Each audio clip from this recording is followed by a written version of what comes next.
Halo semuanya, nama saya Vanessa Gabriela Divani Darmawan dari Prodi Ilmu Komunikasi, Fakultas Ilmu Sosial dan Ilmu Politik, Universitas Kristen Indonesia dengan NIM 2071650012. Pada kesempatan kali ini saya akan memaparkan rangkuman dari buku yang berjudul Pengantar Ilmu Hukum karya R. Suroso SH. Dalam buku ini terdapat 33 bagian. Bagian 1. Hukum sebagai objek ilmu hukum. Bab 1. Pengertian tentang pengantar ilmu hukum. Pengertian dari segi pengantar. Pengantar ilmu hukum atau PIH terdiri dari kata pengantar dan ilmu hukum. Bila dikehendaki, ilmu hukum dapat dipecah lagi menjadi dua, yaitu ilmu dan hukum.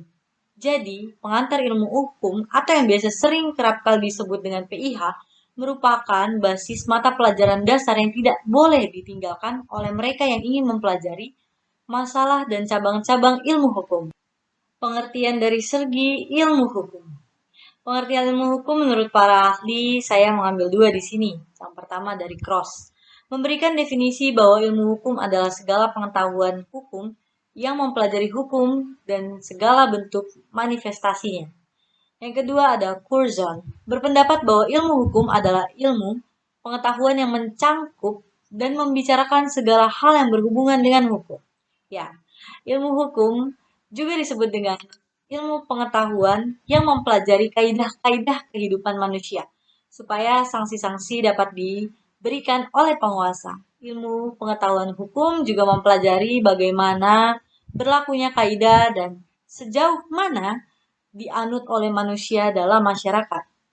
Oke, dari uraian tersebut dapat disimpulkan bahwa ilmu hukum adalah suatu pengetahuan yang objeknya adalah hukum dan yang khusus mengajarkan perihal hukum dalam segala bentuk dan manifestasinya. Cabang-cabang ilmu hukum yang termaksud ilmu hukum. Di samping hal tersebut, beberapa penulis menuliskan berbagai pandangan mengenai bagian-bagian ilmu hukum. Di antaranya adalah yang pertama, J. Van Apeldoorn berpendapat bagian ilmu hukum terdiri dari sosiologi hukum, sejarah hukum, dan perbandingan hukum. Yang kedua, W. L. G. L. Lee berpendapat bahwa bagian dari ilmu hukum terdiri atas ilmu hukum positif, sosiologi hukum, perbandingan hukum, dan sejarah hukum. Yang ketiga, J. B. H. Belfroid membagi ilmu hukum atas dogmatik hukum, sejarah hukum, perbandingan hukum, politik hukum, dan serta sejarah hukum umum. Yang keempat ada Prof. Leon Hook SH berpendapat bagian dari hukum terdiri dari ilmu hukum positif, sosiologi hukum, sejarah hukum, perbandingan hukum, dan juga ilmu hukum domestik atau ilmu hukum sistematis. Pendapat para pakar hukum. Profesor R. Suberti SH mengatakan bahwa PIH atau pengantar ilmu hukum merupakan buku pelajaran yang paling sukar penulisnya. Ini berarti bahwa memberikan batasan mengenai PIH adalah sulit. Oleh karenanya, untuk menjawab pertanyaan apa itu PIH dapat dilihat dari pendapat dari berbagai pakar seperti yang pertama, Dr. Surjono Dirjosiworo SH menyatakan bahwa PIH itu kerap kali oleh dunia studi hukum dinamakan ensiklopedia hukum yang merupakan pengantar atau introduction untuk ilmu pengetahuan hukum. Yang kedua, Profesor Dr. Ahmad Sanusi SH mengungkapkan bahwa PIH termaksud dalam mata pelajaran dasar di mana PIH bukan merupakan suatu mata pelajaran latihan berpraktik. Bab 2, sejarah singkat pengantar ilmu hukum. Pengantar ilmu hukum berasal dari terjemahan bahasa Belanda, Inleiding tot de Wetenschap.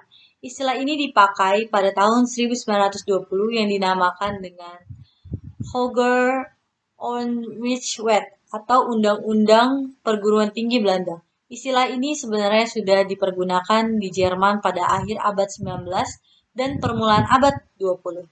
Di Indonesia, PIH sudah dikenal sejak tahun 1924 dengan didirikannya Sekolah Tinggi Hukum atau Recht Hogeschool di Jakarta, sedangkan istilah PIH dipergunakan untuk pertama kalinya di Universitas Gadjah Mada yang berdiri pada 3 Maret 1946. Bab 3. Peran dan fungsi pengantar ilmu hukum. Peran dan fungsi pengantar ilmu hukum dibagi lagi menjadi 5. Yang pertama, memberikan introduksi dan memperkenalkan segala masalah yang berhubungan dengan hukum. Yang kedua, berusaha menjelaskan keadaan inti, maksud, dan tujuan dari bagian yang penting daripada hukum, serta bertalian antara berbagai bagian tersebut dengan ilmu pengetahuan hukum. Yang ketiga, memperkenalkan ilmu hukum, yaitu pengetahuan yang mempelajari seluk-beluk daripada hukum dalam segala bentuk dan manifestasinya. Yang keempat, merupakan dasar dalam rangka studi hukum tanpa memahami pengantar ilmu hukum secara tuntas dan seksama tidak akan dapat diperoleh pengertian yang baik tentang berbagai cabang ilmu hukum. Yang kelima, mengkualifikasi mata pelajaran, pendahuluan, pembukaan ke arah ilmu hukum pada peningkatan persiapannya. Bukti-bukti peran dan fungsi PIH. Yang pertama, dari segi sejarahnya, PIH diajarkan di perguruan tinggi di berbagai negara. Yang kedua, di Indonesia PIH dijadikan kurikulum oleh Sekolah Tinggi Hukum yang didirikan di Jakarta pada tahun 1942. Yang ketiga, pada waktu Universitas Gadjah Mada berdiri pada tanggal 3 Maret 1946, untuk pertama kalinya digunakan istilah pengantar ilmu hukum atau PIH. Yang keempat, adanya surat keputusan Menteri Pendidikan dan Kebudayaan pada tanggal 30 Desember 1973 yang intinya menyebutkan bahwa di tingkat permulaan Fakultas Hukum Negeri maupun swasta, mata kuliah pengantar ilmu hukum itu harus dicantumkan dalam kurikulumnya sebagai salah satunya mata kuliah yang langsung berhubungan dengan ilmu hukum. Yang kelima, menurut keputusan kooperatis atau koordinator perguruan tinggi swasta, pengantar ilmu hukum merupakan mata kuliah ujian negara. Bab 4. Kedudukan PIH di antara ilmu sosial lainnya. Ditinjau dari segi ilmu sosial, pengantar ilmu hukum adalah suatu mata pelajaran yang merupakan pengetahuan ke arah ilmu hukum. Ilmu hukum ini termasuk ilmu sosial yang objek penyelidikannya adalah tingkah laku manusia dan masyarakat dalam berbagai bentuknya. Oleh karenanya, kedudukan pengantar ilmu hukum sejajar dengan ilmu sosial lainnya. Ditinjau dari segi disiplin hukum, pengantar ilmu hukum merupakan salah satu bagian daripada disiplin hukum bersama dengan yang pertama, filsafat hukum, yaitu ilmu pengetahuan yang mempelajari pernyataan-pernyataan mendasar dari hukum atau tentang hakikat dari hukum dan dasar-dasar bagi kekuatan mengikat daripada suatu hukum. Yang kedua, politik hukum, yaitu disiplin hukum yang mengkhususkan diri pada usaha menerapkan hukum dalam mencapai tujuan yang dicita-citakan masyarakat tertentu. Bab kelima, metode pendekatan dalam mempelajari pengantar ilmu hukum. Yang pertama, pengantar ilmu hukum adalah sarana perkenalan ilmu hukum. Yang kedua, pengantar ilmu hukum mempelajari hukum dari segi ilmiahnya secara sentral dan universal. Yang ketiga, dengan menggabungkan pengetahuan ringkasan mengenai keseluruhan acara dengan pengetahuan mendalam tentang tiap-tiap bagian dari acara itu saling mengisi akan didapat suatu perpaduan pengetahuan yang benar-benar lengkap. Yang keempat, dari segi lainnya, belajar tentang PIH sendiri berjalan seret dan kurang menarik karena yang dibicarakan ilmu hukum secara global dan jarang ditemui dalam praktiknya. Bab 6. Persyaratan sebagai dosen pengantar ilmu hukum. Menurut Profesor Dr. Ahmad Sanusi SH, dalam bukunya PIH dan TNI mengungkapkan seorang dosen PIH harus memenuhi syarat-syarat tersendiri, antara lain A. Harus menguasai bahan-bahan, baik bahan-bahan yang menjadi keseluruhan perubahan, mata pelajaran PIH maupun pengetahuan lainnya yang mendukung PIH. B. Memahami syarat-syarat pedagogis. C. Mempunyai kemampuan untuk menarik serta membangkitkan semangat mahasiswa. D. Mampu dan berani mempopularitaskan acara kuliahnya. E. Memberikan petunjuk kepada mahasiswa agar untuk selanjutnya dapat belajar menurut caranya sendiri. Yang kedua, menurut Direktur Pendidikan Tinggi Departemen Pendidikan dan Kebudayaan dalam lampiran surat yang menegaskan agar A. Memberikan pelajaran PIH jangan sampai merupakan pemberian pelajaran filsafat hukum. B. Untuk memperluas pandangan mahasiswa sebaiknya diperkenalkan pula disiplin hukum. Bab 7. Hakikat daripada pengantar ilmu hukum. Yang pertama, PIH merupakan suatu mata pelajaran yang menjadi pengantar dan penunjuk jalan bagi siapapun yang ingin mempelajari ilmu hukum, yang ternyata sangat luas lingkupnya. Yang kedua, sebagai mata pelajaran, pengantar ilmu hukum memberikan dan menanamkan pengertian dasar mengenai arti permasalahan dan persoalan-persoalan di bidang hukum. Yang ketiga, PIH memberikan gambaran-gambaran dan dasar-dasar yang jelas mengenai sendi-sendi utama hukum itu sendiri. Yang keempat, PIH merupakan mata pelajaran dasar, maka bagi mereka yang ingin mempelajari ilmu hukum harus menguasai pelajaran PIH terlebih dahulu. Bab ke-8, ruang lingkup pembahasan oleh pengantar ilmu hukum. Hukum sebagai objek ilmu hukum. Apa hukum itu? Apa tujuan hukum itu? Bagaimana ilmu hukum itu terbentuk? Apakah sumber-sumbernya? Bagaimana klasifikasinya? Dan sebagainya. Ilmu hukum sebagai norma hukum. Hukum sebagai hukum kaidah, kaidah hukum sebagai kaidah lainnya. Ilmu hukum sebagai ilmu pengetahuan. Subjek hukum, objek hukum, peristiwa hukum, pembuatan hukum, hubungan hukum, akibat hukum, masyarakat hukum. Ilmu sebagai ilmu kenyataan. Ilmu hukum sebagai ilmu kenyataan. Antropologi hukum, sosiologi hukum, sejarah hukum, psikologi hukum, dan perbandingan hukum. Bagian 2. Hukum sebagai objek ilmu hukum. Bab 9. Pengertian tentang hukum. Arti hukum dari segi etimologi. Yang pertama, hukum. Kata hukum berasal dari Arab, bahasa Arab, dan merupakan bentuk tunggal kata jamak adalah al-qas yang diambil alih dalam bahasa Indonesia menjadi hukum. Di dalam pengertian hukum tergantung pengertian bertalian erat dengan pengertian yang dapat memperlakukan paksaan. Yang kedua, range. Range berasal dari kata rectum, bahasa Latin yang mempunyai arti bimbingan atau tuntunan atau pemerintahan. Yang ketiga, ius. Kata ius dari bahasa Latin yang berarti hukum. Berasal dari bahasa Latin iubere yang artinya mengatur dan memerintah. Perkataan mengatur dan memerintah itu mengandung dan berpangkal pada pokok kewibawaannya. Yang keempat, lex. Kata lex berasal dari bahasa Latin yang berasal dari kata lescere, yang berarti mengumpulkan orang-orang untuk diberi perintah. Berdasarkan uraian yang telah saya jelaskan sebelumnya, dan sehubungan dengan arti kata hukum, maka dapat disimpulkan bahwa pengertian hukum bertalian dengan keadilan, kewibawaan, ketataan yang menimbulkan kedamaian dan peraturan dalam arti yang berisi norma. Definisi hukum oleh berbagai pakar. Yang pertama, Profesor Dr. Bowles. Definisi menurut Bowles merupakan keseluruhan tentang peraturan bagi setiap perbuatan manusia dalam kehidupan masyarakat di mana pelaksanaannya dapat dipaksa dengan tujuan untuk memperoleh keadilan.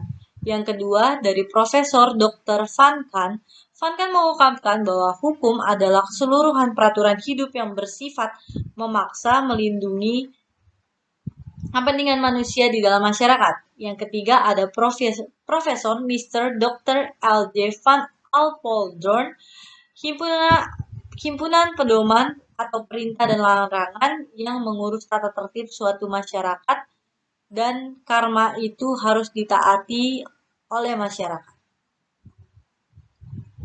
Yang keempat ada W. Levenbergen menyatakan bahwa hukum merupakan pengaturan khusus untuk mengatur perbuatan manusia di masyarakat, kemudian hukum merupakan agenda kemudian menjadi perbuatan. Yang kelima, Kantor-Wirth. Menurut Kantor-Wirth, hukum adalah keseluruhan peraturan-peraturan sosial yang mewajibkan perbuatan lahir yang mempunyai sifat keadilan serta dapat dibenarkan. Oke. Karena itu, secara hukum dapat didefinisikan sebagai himpunan peraturan-peraturan yang dibuat oleh orang yang berwenang dengan tujuan mengatur tata kehidupan bermasyarakat yang mempunyai ciri memerintah dan melarang, serta mempunyai sifat yang memaksa dan menjauhkan hukuman bagi pelanggar yang melanggarnya. Hukum dalam berbagai arti. Di awal sudah diberikan penjelasan tentang arti hukum dari segi etimologis. Di sini saya akan membahas mengenai hukum menurut pandangan masyarakat yang meliputi 1. Hukum sebagai keputusan penguasa. Sebagai keputusan penguasa, hukum merupakan serangkaian peraturan-peraturan tertulis seperti Undang-Undang Dasar, Undang-Undang, keputusan Presiden, peraturan pemerintah, keputusan menteri, serta peraturan daerah. Peraturan-peraturan tersebut diciptakan oleh pihak yang berwenang. Yang kedua, hukum dalam arti petugas. Di sini dianggap hukum dalam arti petugas adalah para petugas penegak hukum mereka, terutama orang yang awam, istilah man in the street, melihat para petugas polisi, jaksa, dan hakim sebagai hukum karena dalam kenyataannya para petugas penegak hukum tersebut memang menghukum orang yang bersalah. Yang ketiga, hukum dalam arti sikap dan tindak. Yang diartikan sebagai hukum tidak seperti bekerja penegakan hukum yang mengatur dan memaksa masyarakat, maka bekerjanya sikap tindak ini tidak terasa. Yang keempat, hukum dalam arti gejala sosial. Dalam kehidupan bermasyarakat, manusia saling membutuhkan satu dengan yang lainnya, dan terkadang kebutuhan antara sesama dapat berlawanan atau bertentangan. Untuk mengatasinya, diadakan ketentuan yang mengatur, yaitu tata tertib.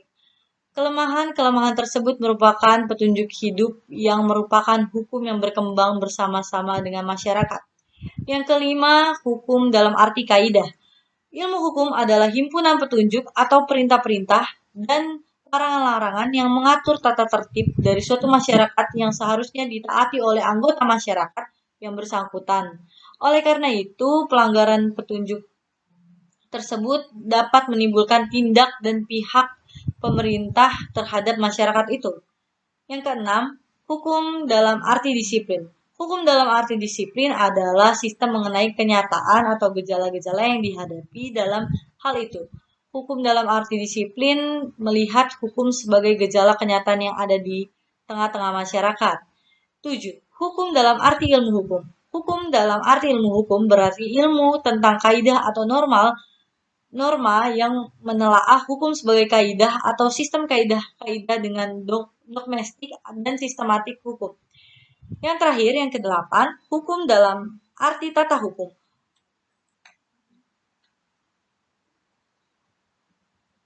Ya, hukum dalam arti tata hukum adalah hukum yang sedang berlaku di suatu negara. Tata hukum biasanya disebut sebagai hukum positif atau ius constituentum. Tata hukum yang berlaku di Indonesia sebagai dalam hukum privat dan hukum publik. Hukum privat meliputi hukum sipil, hukum dagang, dan lain sebagainya. Hukum publik meliputi hukum tata usaha negara, hukum pidana, dan hukum internasional. Bab 10. Hukum terdapat di mana saja. Hukum terdapat di mana saja.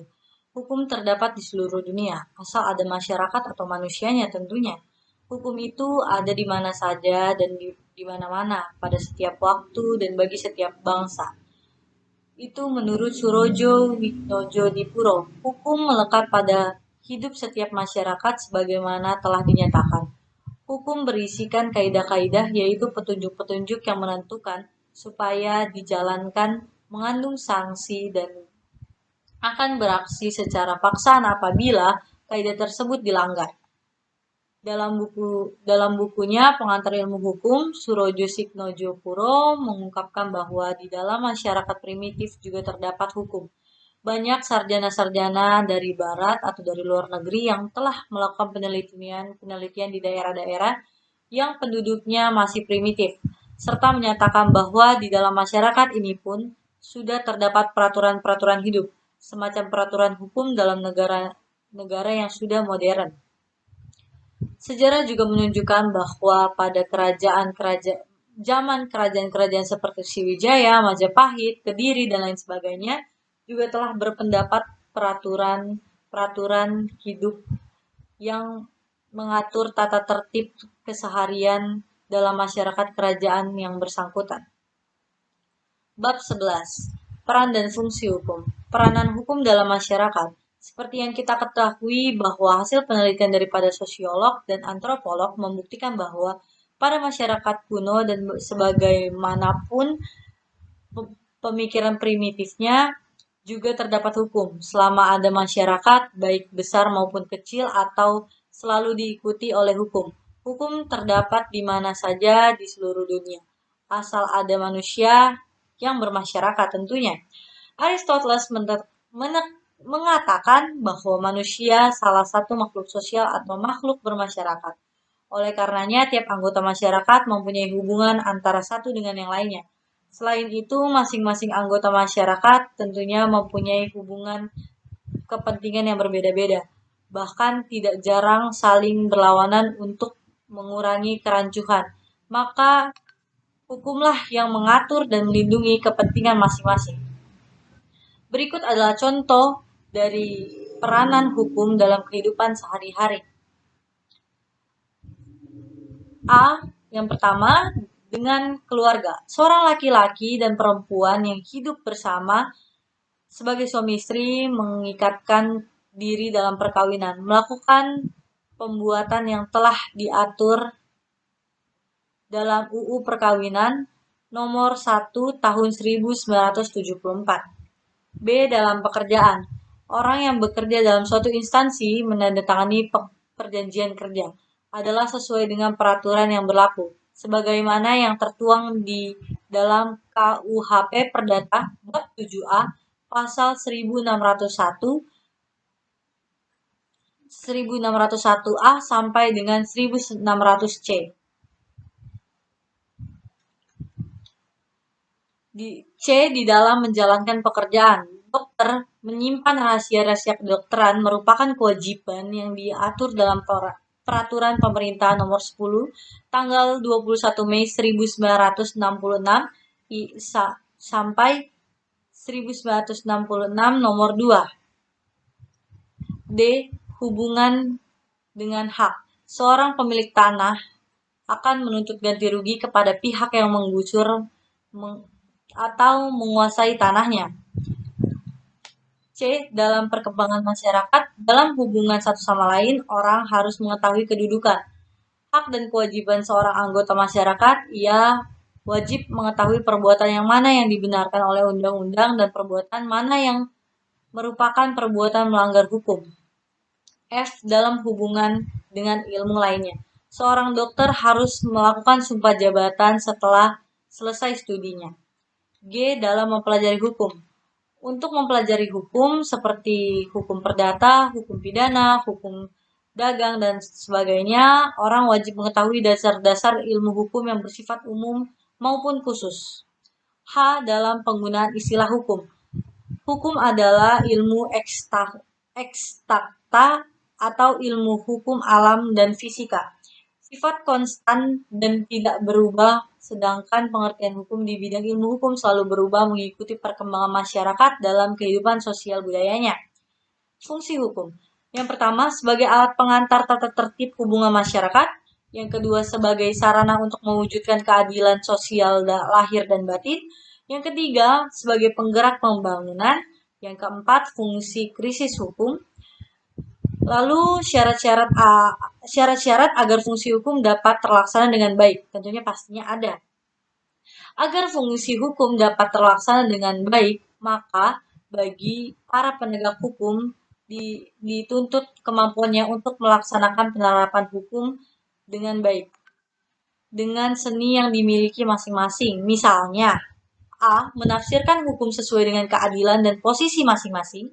B. Bila perlu diadakan penafsiran antologis, pendahuluan hukum, atau memberikan ungkapan e contrarium. Bab 12. Tujuan hukum. Pendahuluan. Mengingat banyaknya berbagai pendapat yang berbeda-beda tentang tujuan hukum, maka untuk mengatakan secara tegas apa itu tujuan hukum adalah sulit. Ada yang beranggapan bahwa tujuan hukum adalah kedamaian, keadilan, kefaedahan, kapasitas hukum, dan sebagainya. Pendapat para ahli. Menurut Dr. Wirjono Purjodikoro, SH, dalam bukunya Perbuatan Melanggar Hukum, Wirjono mengungkapkan bahwa tujuan hukum adalah mengadakan keselamatan, kebahagiaan, dan tata tertib masyarakat. Yang kedua, Profesor Subekti SH, dalam bukunya Dasar-Dasar Hukum dan Pengadilan, Profesor Subekti mengungkapkan bahwa hukum tidak hanya mencarikan keseimbangan antara pelbagai kepentingan yang bertentangan satu sama lain, akan tetapi juga mendapat keseimbangan antara tuntunan keadilan tersebut dengan ketertiban atau kepastian hukum. Yang ketiga, Profesor Mr. Dr. L.J. Alpeldorn dalam bukunya Pengantar Ilmu Hukum, In dit tot de studie van het Nederlandisch Recht, Alpeldorn menyatakan bahwa tujuan hukum adalah mengatur tata tertib dalam masyarakat secara damai dan adil. Yang keempat, Aristoteles. Dalam bukunya Retorika, Aristoteles mencetuskan teori bahwa tujuan hukum adalah menghendaki keadilan semata-mata dan isi daripada hukum ditentukan oleh kesadaran etis mengenai apa yang dikatakan adil dan apa yang dikatakan tidak adil. Yang kelima, Jeremy Bentham dalam bukunya Introduction to the Morals and Legislation, Jeremy mengatakan bahwa hukum mempunyai tujuan semata-mata apa yang berfaedah bagi seseorang. Peraturan umum mengenai keadilan tentang disinggung oleh Allgemeine Regels agar didapat pendapat yang lebih jelas didapat. Berikut adalah contohnya. Yang pertama, Allgemeine Regels yang berpendapat dipandang kurang adil. Contohnya pasal 330 junto pasal 1330 KUHP Perdata yang berasal dari Burgic Wetbook yang berbunyi, belum cukup umur atau belum dewasa adalah belum mencapai kurang dari genap 21 tahun dan belum melangsungkan pernikahan. Yang kedua, Allgemeine Regels yang harus ditafsirkan hakim. Contohnya, Itikat Baik pasal 1338 ayat 3 KUHP Perdata yang berbunyi perjanjian harus dilaksanakan dengan itikat baik. Tentang keadilan. Berbicara tentang keadilan, Aristoteles dalam bukunya Retorika membedakan keadilan menjadi dua macam. Yang pertama, keadilan distributif atau justitia distributif. Keadilan distributif ialah suatu keadilan yang memberikan kepada seseorang didasarkan atas jasa-jasa atas pembagian menurut haknya masing-masing. Yang kedua adalah keadilan kumulatif. Keadilan kumulatif ialah suatu keadilan yang diterima oleh masing-masing anggota tanpa memperdulikan jasa masing-masing. Bab 13. Hukum yang ditaati orang. Ketetapan hukum. Terlepas daripada adanya sanksi-sanksi secara dasar atau tidak, pada umumnya menaati hukum yang ada. Menurut Utrecht, pengantar dalam Hukum Indonesia halaman 42, orang menaati hukum karena bermacam-macam sebab. Misalnya, yang pertama, karena orang merasa bahwa peraturan-peraturan itu dirasakan sebagai hukum. Yang kedua, karena ia harus menerimanya supaya ada rasa ketentraman. Yang ketiga, karena masyarakat menghendakinya. Yang keempat, karena adanya paksaan atau sanksi sosial. Lalu, hukum ditaati oleh orang karena hukum itu bersifat memaksa. Yang terakhir, beberapa teori dan aliran menyebabkan mengapa terjadinya hukum dan mengapa hukum ditaati seseorang. Contohnya hukum mazan, hukum alam, atau hukum kodrat, yaitu suatu aliran yang menelaah hukum dengan bertitik tolak keadilan yang mutlak, yang artinya bahwa keadilan tidak boleh diganggu. Bab 14, kodifikasi dan perkembangan hukum. Apa itu kodifikasi? Kodifikasi hukum adalah pembukuan hukum dalam suatu himpunan undang-undang dalam materi yang sama. Tujuan dari kodifikasi hukum adalah agar didapat suatu kesatuan hukum dan suatu kodifikasi nasional. Yang pertama ada Kode Sivil Prancis atau Kode Sivil Napoleon. Mengapa tumbuh kodifikasi hukum? Secara nasional tidak terdapat kesatuan hukum dan kepastian hukum karena masing-masing daerah memakai bukunya sendiri-sendiri yang berbeda-beda antara satu dengan yang lainnya. Maka demi untuk adanya kesatuan dan kepastian hukum, Indonesia memerlukan hukum yang bersifat nasional yang berlaku sama bagi seluruh negara Republik Indonesia. Perkembangan kodifikasi hukum. Sekarang kembali pada masalah kodifikasi. Bagaimana perkembangan kodifikasi di Prancis tersebut? Dengan adanya kode sivil atau kode Napoleon, timbullah anggapan bahwa seluruh masyarakat permasalahan hukum sudah tertampung dalam suatu UU atau undang-undang nasional. Di luar UU tidak ada hukum. UU sudah lengkap dan sempurna. Hakim hanya melaksanakan hukum UU yang berlaku di seluruh negara.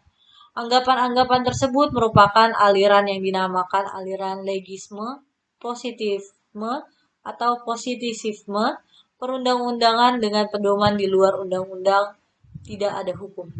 Aliran-aliran hukum yang timbul kemudian. Yang pertama, ajaran Friedrich Helher, aliran hukum bebas. Ajaran ini timbul pada tahun 1840 karena ajaran legisme dianggap tidak dapat memenuhi kebutuhan masyarakat dengan perkembangan serta kemajuan masyarakat, kemampuan teknologi dan terus tambahnya penduduk, masalah hukum yang timbul dan belum bertampung dengan undang-undang nasional yang ada.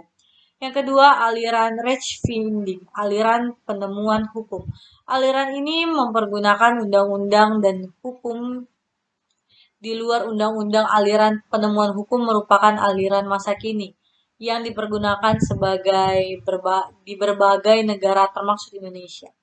Bab 15. Aliran-aliran hukum. Di dalam praktiknya terdapat 3 aliran hukum. Yang pertama, aliran legisme. Aliran ini berpendapat bahwa satu-satunya sumber hukum adalah undang-undang.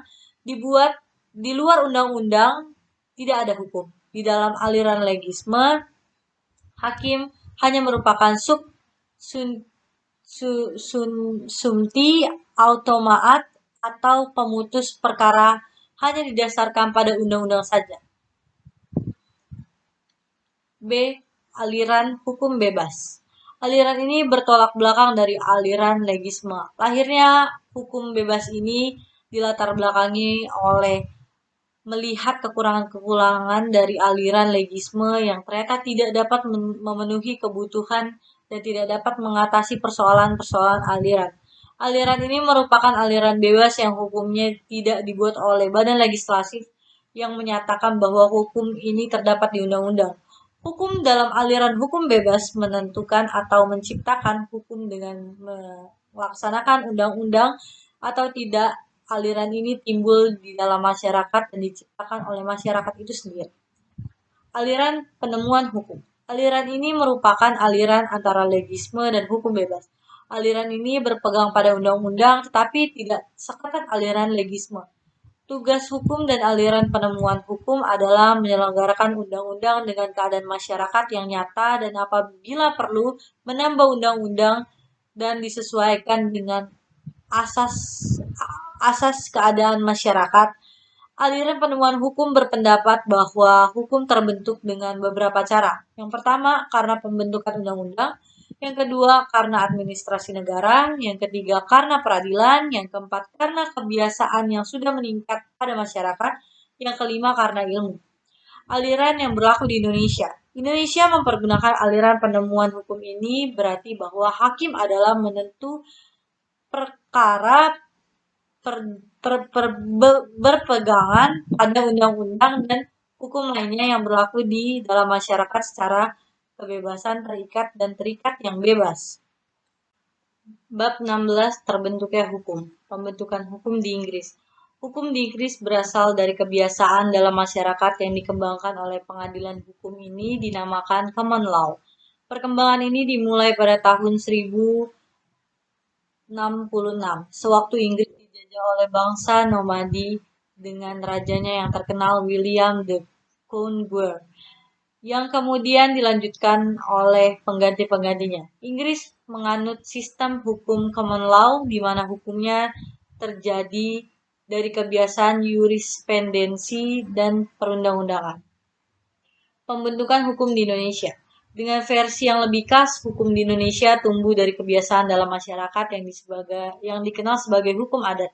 Namun hukum ini terbatas pada hukum perdata khususnya bagi golongan masyarakat warga negara asli atau pribumi. Pandangan legisme, Rechtslehre, dan Rechtsfinding. Seperti yang sudah dijelaskan sebelumnya, pandangan legisme. Pandangan legisme berkembang dan berpengaruh sampai pertengahan abad 19. Menurut pandangan legisme, hukum hanya terbentuk oleh perundang-undangan dan bahwa di luar undang-undang bukanlah hukum. Pandangan hukum bebas. Pandangan ini menyatakan bahwa hukum hanya terbentuk oleh peradilan. Pandangan ini menitik beratkan pada kegunaan sosial. Pandangan penemuan hukum. Pandangan ini menyatakan bahwa hukum untuk terbentuk melalui beberapa cara. Pertama, karena terbentuk undang-undang yang membuat aturan-aturan. Hakim-hakim menerapkan penerapan undang-undang yang tidak dapat lengkap sempurna di samping oleh perundang-undangan dan peradilan. Pandangan ini menganggap bahwa hukum juga terbentuk karena di dalam pergaulan sosial terbentuk kebiasaan. Bab 17. Penafsiran hukum. Macam-macam cara penafsiran. Penafsiran atau interpretasi peraturan hukum ialah mencari pengertian atas dalil-dalil yang tercantum dalam UU. 1. Cara penafsiran. Cara penafsiran dibagi menjadi dua, dalam pengertian subjektif atau objektif. Dalam pengertian subjektif, apabila ditafsirkan seperti yang dikehendaki oleh pembuat undang-undang, sedangkan pengertian objektif apabila penafsiran lepas dari pendapat pembuat undang-undang dan sesuai dengan adat bahasa sehari-hari. Yang kedua, dalam pengertian sempit dan luas. Dalam pengertian sempit atau restriktif, yaitu apabila dalil yang ditafsirkan diberi pengertian yang sangat dibatasi. Sedangkan dalam pengertian secara luas atau ekstraktif, yaitu apabila dalil ditafsirkan dan diberikan seluas-luasnya. Metode penafsiran. 1. Macam-macam metode penafsiran. Di dalam ilmu hukum, metode penafsiran adalah penafsiran menurut A. Tata bahasa dan arti atau kaidah, B. Sejarah, C. Sistem dari peraturan atau UU yang bersangkutan, D. Keberadaan masyarakat, E. Ontentik, F. Perbandingan. 2. Cara penerapan metode penafsiran. Pembuat undang-undang tidak menerapkan suatu sistem tertentu yang harus dijadikan pedoman bagi hakim dalam menafsirkan undang-undang. Oleh karenanya, hukum bebas dan melakukan penafsiran sependapat mungkin atau metode penafsiran dilakukan agar didapat makna-makna yang lebih tepat tentunya. C. Penjelasan tentang berbagai hukum metode penafsiran. Macam-macam metode penafsiran. Yang pertama, penafsiran gramatikal. Penafsiran yang dilakukan menurut tata bahasa dan kata. Yang kedua, penafsiran historis menurut sejarah hukum tersebut. Yang ketiga, penafsiran sistematis. Penafsiran yang dilakukan dengan menghubungkan undang-undang satu dan yang lainnya sehingga mendapat makna hukum yang lebih tepat lagi. Yang keempat, penafsiran sosiologis. Penafsiran yang disesuaikan dengan keadaan masyarakat. Yang kelima, penafsiran otentik. Penafsiran ini resmi dilakukan oleh pembuat undang-undang itu sendiri. Yang terakhir adalah penafsiran Yang terakhir adalah penafsiran perbandingan. Penafsiran yang dilakukan dengan membandingkan hukum lama dengan hukum positif yang berlaku pada saat ini. Oke, kita masuk pada bab 18, pengisian kekosongan hukum. Pendahuluan, pekerjaan pembuatan undang-undang mempunyai dua aspek, yaitu pembuatan UU hanya menetapkan peraturan-peraturan umum saja, mempertimbangkan hal-hal yang konkret diserahkan kepada hakim.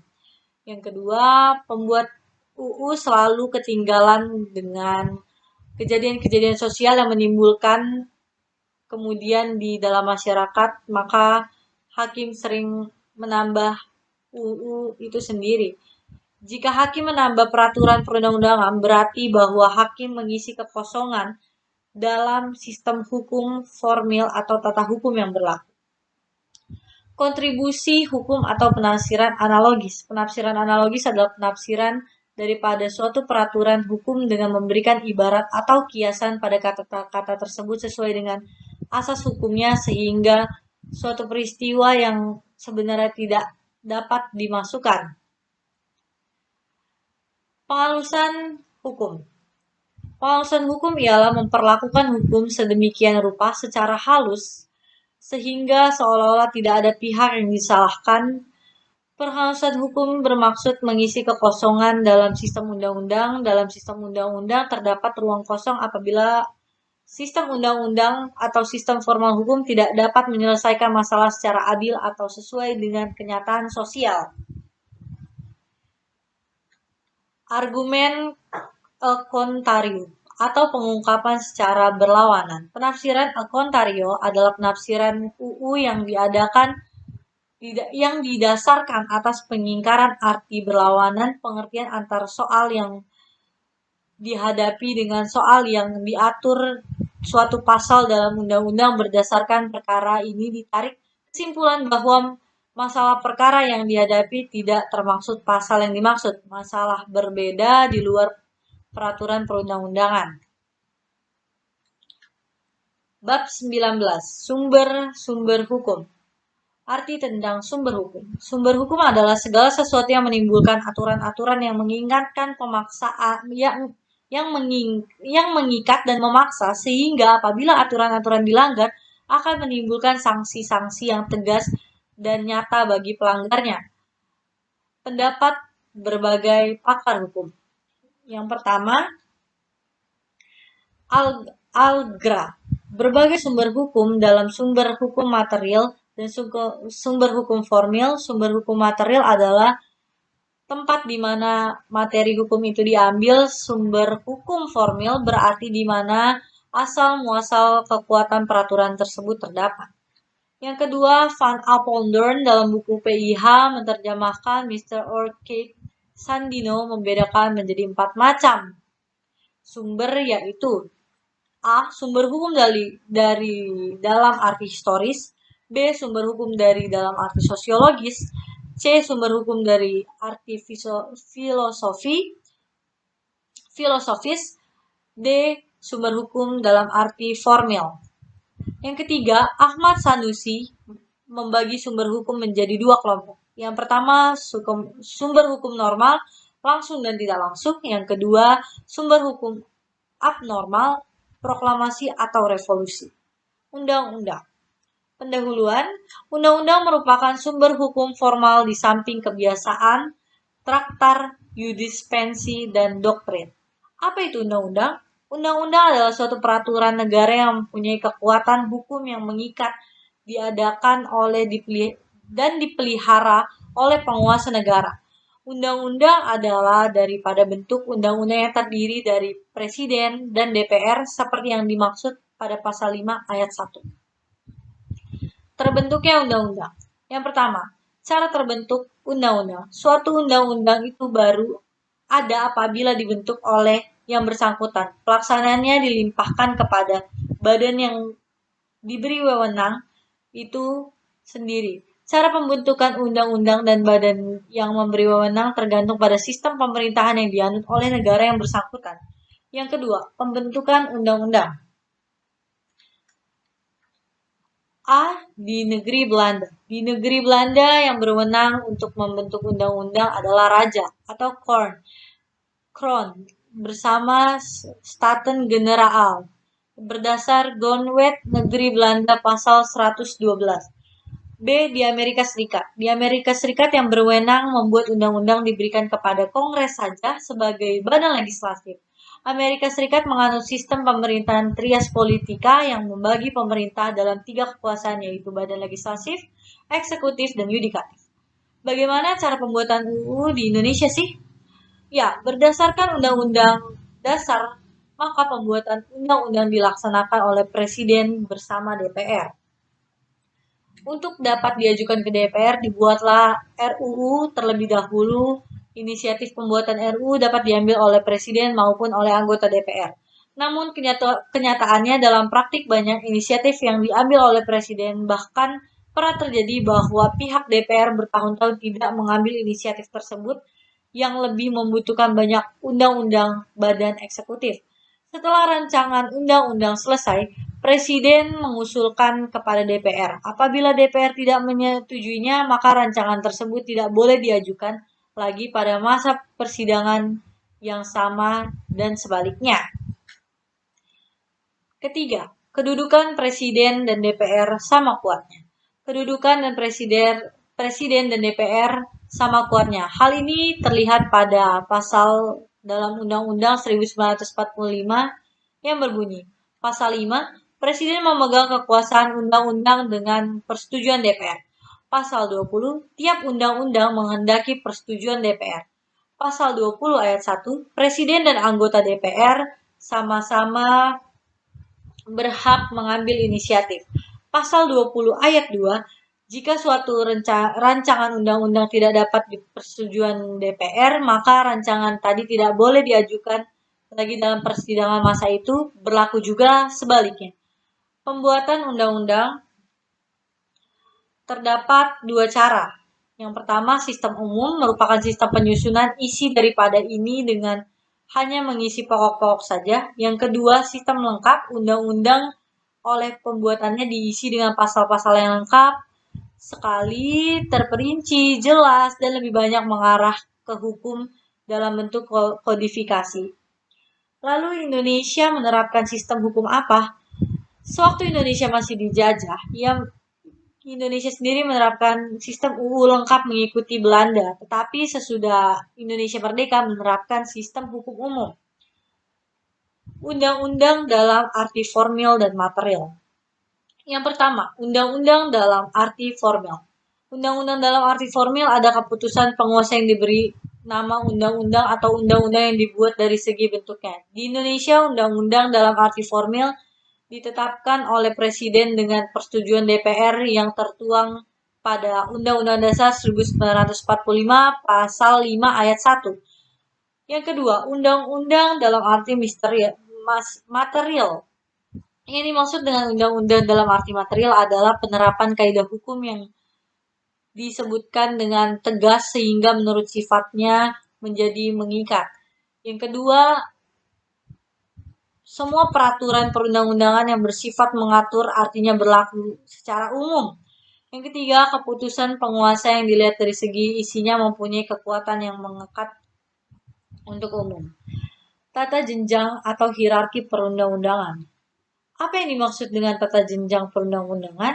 Yang dimaksud pada tata jenjang perundang-undangan adalah urutan yang mengenai tingkat derajat daripada UU bersangkutan dengan mengikat badan yang berwenang membuat dan masalah-masalah yang diatur. Bagaimana derajat kedudukan Undang-Undang Dasar 1945? Nah, dari arti material, Undang-Undang Dasar 1945 memiliki derajat yang paling tinggi dibandingkan dengan undang-undang lainnya. Di mana letak jenjang TAP MPR? TAP MPR merupakan peraturan termaksud dasar dan merupakan sumber hukum bagi peraturan perundang-undangan sebenarnya. Di mana letak jenjang UU, peraturan pemerintah, dan sebagainya itu, Undang-undang Perpu adalah UU yang merupakan sumber dari segala hukum.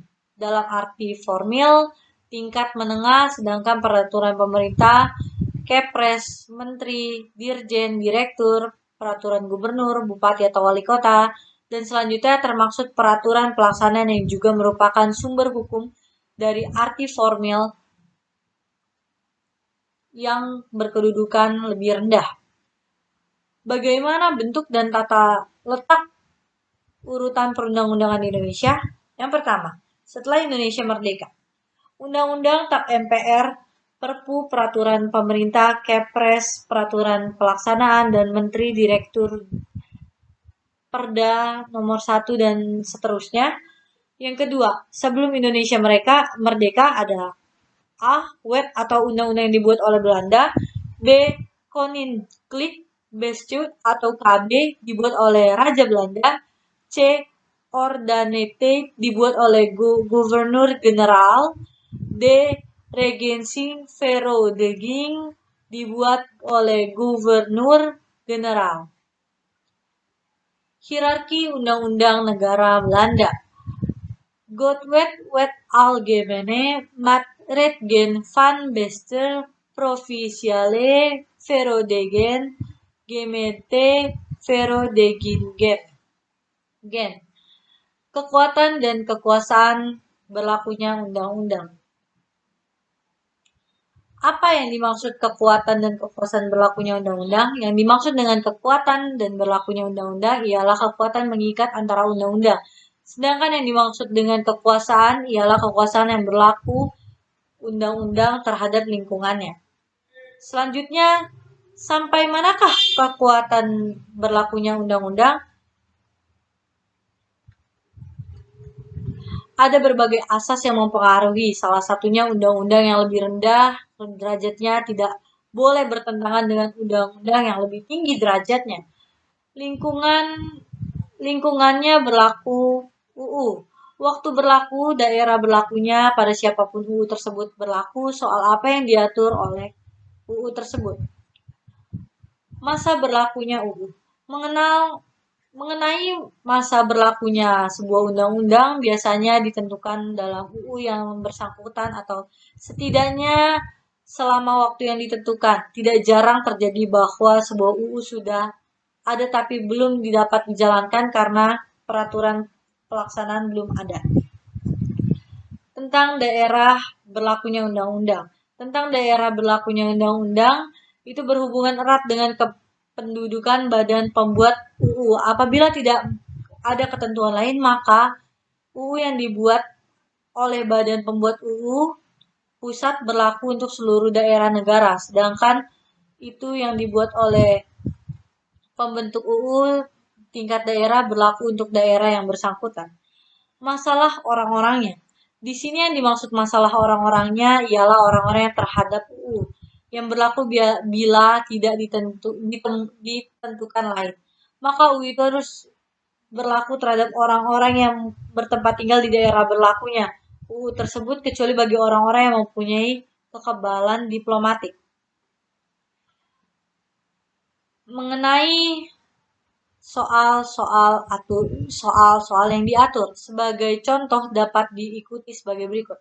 A. Undang-Undang Nomor 5 Tahun 1960 tentang Peraturan Dasar-Dasar Pokok Agraris. B. Undang-Undang Nomor 23 Tahun 1923 tentang Pokok-Pokok Kesehatan. C. Undang-Undang Nomor 14 Tahun 1970 tentang ketentuan pokok kekuasaan kehakiman. Hak menguji. 1. Arti hak menguji. A. Apakah hak menguji itu? Hak menguji adalah suatu hak untuk menguji apakah suatu perundang-undangan berlainan atau bertentangan dengan peraturan undang-undang lainnya atau tidak, terutama dengan Undang-Undang Dasar 1945. B. Maksud dan tujuan pengujian. Apakah maksud dan tujuan pengujian peraturan perundang-undangan itu? Peraturan perundang-undangan yang derajatnya lebih rendah tidak boleh bertentangan dengan peraturan perundang-undangan yang derajatnya lebih tinggi. Oleh sebab itu perlu adanya pengujian. C. Hak atau wewenang menguji. Siapa yang mempunyai hak menguji? Yang mempunyai hak menguji adalah badan yudikatif. D. Hak menguji formil dan material.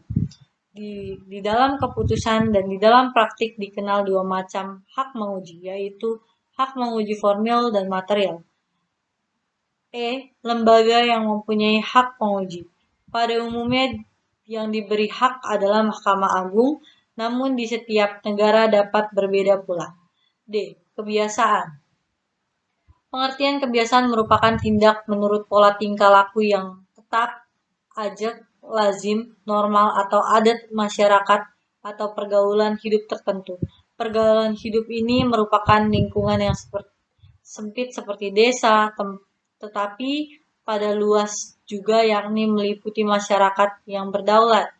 Perilaku yang tetap atau ajak berarti merupakan perilaku manusia yang diulang.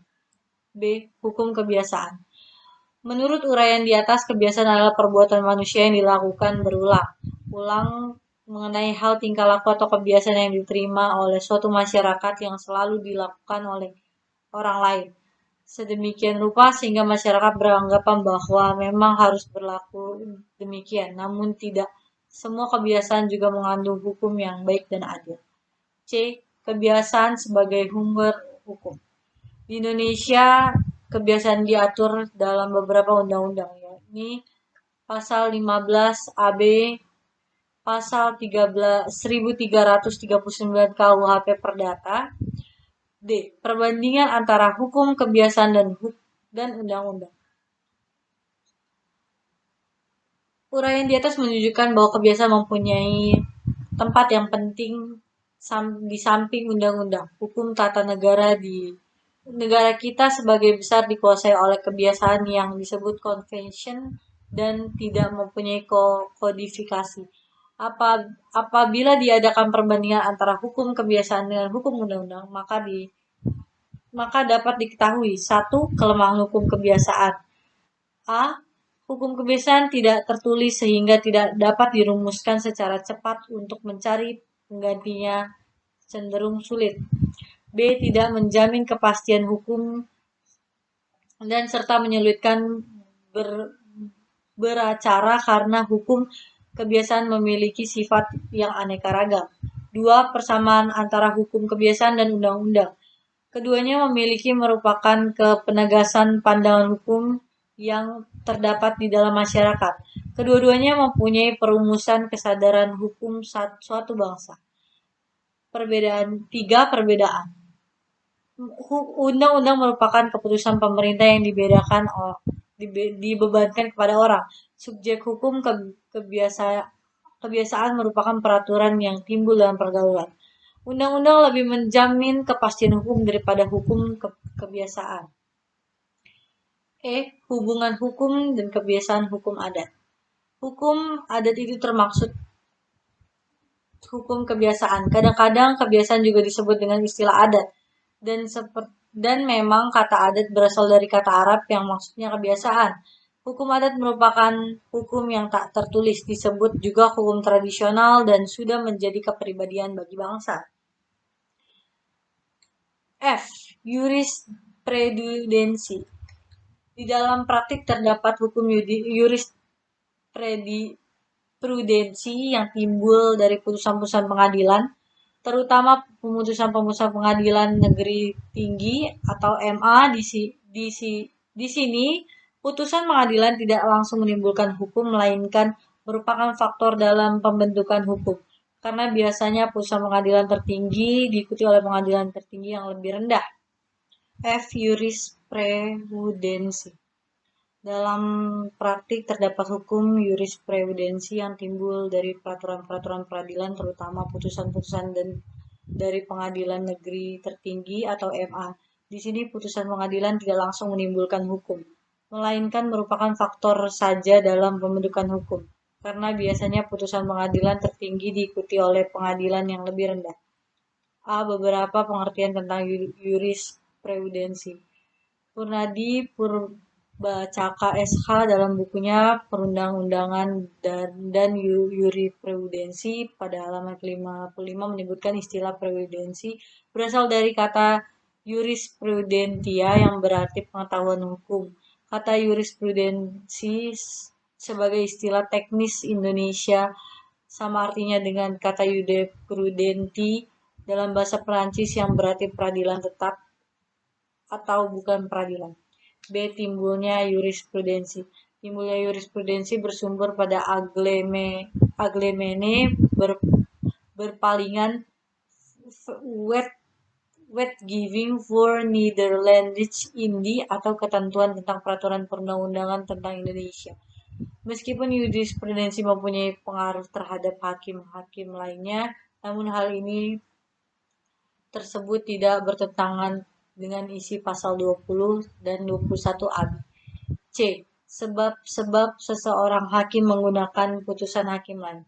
1. Mempertimbangkan psikologis, kedua mempertimbangkan praktis, ketiga mempertimbangkan pendapat yang sama. D. Macam-macam jurisprudensi. Yang pertama, jurisprudensi tetap. Yang kedua, jurisprudensi tidak tetap. E. Dasar-dasar jurisprudensi. 1. Dasar historis. 2. Adanya kekurangan daripada hukum yang ada. F. Jurisprudensi sebagai sumber hukum formil. Menurut Van Apeldoorn, ia tidak membenarkan bahwa jurisprudensi itu merupakan sumber-sumber hukum. Putusan-putusan hakim yang diikuti oleh hakim-hakim lainnya adalah faktor dalam pembentukan hukum. G. Nilai dan arti pentingnya jurisprudensi ditinjau dari segi aliran-aliran hukum. 1. Anggapan menurut aliran legisme. Aliran ini beranggapan bahwa UU itu sedemikian sempurnanya sehingga semua memperoleh hukum yang ada di masyarakat sudah tertampung. Oleh itu, oleh UU, hakim dalam melaksanakan tugasnya hanya sebagai mulut perantara hukum. Anggapan aliran Fehr. Pandangan aliran ini bertolak belakang dengan pandangan legisme. Menurut aliran Fehr ini mempelajari jurisprudensi adalah primer, sedangkan mengetahui UU adalah sekunder.